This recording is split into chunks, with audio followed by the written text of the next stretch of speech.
confirmation. Punong Bayan Cynthia G. Aguinaldo ng Tawid, Cavite.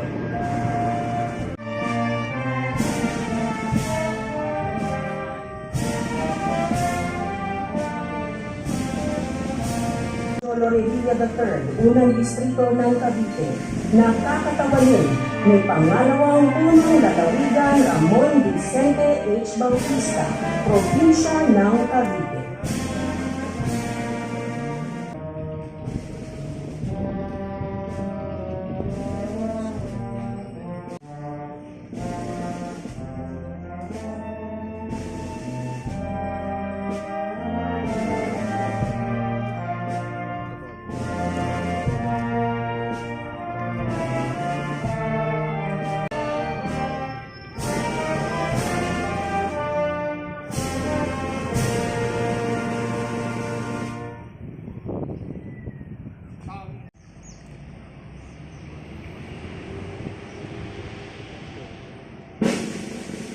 Anak po ni Buhay Bigay.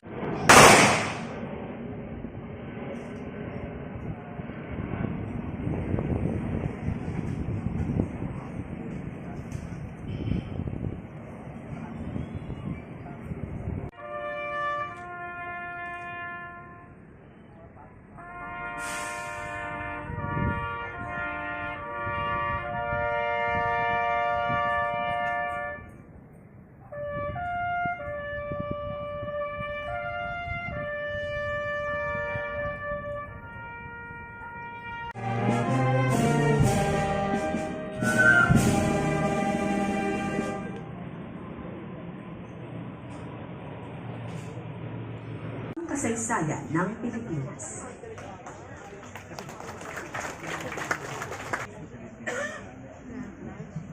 Sa ating pong panahong pandangal, Congressman Joel Revilla, na kinakatawan po ngayon ni Vice Governor Ramon Revilla III, Punong Bayan Cynthia G. Aguinaldo, punong lalaga po sa inyong lahat. Si General Emilio Aguinaldo ay isang tunay na anak ng lalawigan ng Cavite. Bilang unang Pangulo ng Republika ng Pilipinas, siya ay naging simbolo ng katapangan, kagitingan, at husay sa pamumuno na siyang tatak ng isang tunay na Caviteño.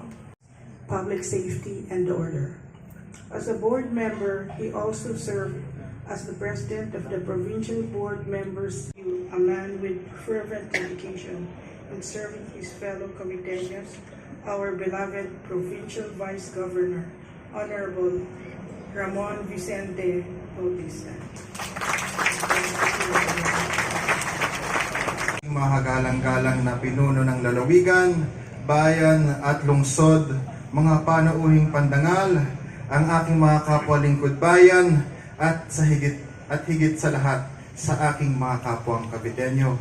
Isang karangalan ko po na makasama kayo sa pagdiriwang ng ika-157 anibersaryo ng kapanganakan ni General Emilio Aguinaldo. Ang malasakit sa bayan at kahandaan tumindig para sa tama. Sa kalusukuyang panahon, maaari iba na ang anyo ng ating mga laban ngayon kumpara sa panahon ng mga bayani at ninuno. Ngunit nananatili ang ating pakikibaka bilang isang bansa.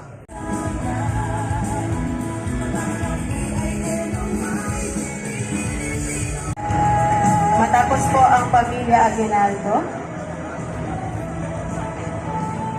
ang Association of Barangay Captains po ng Kawit,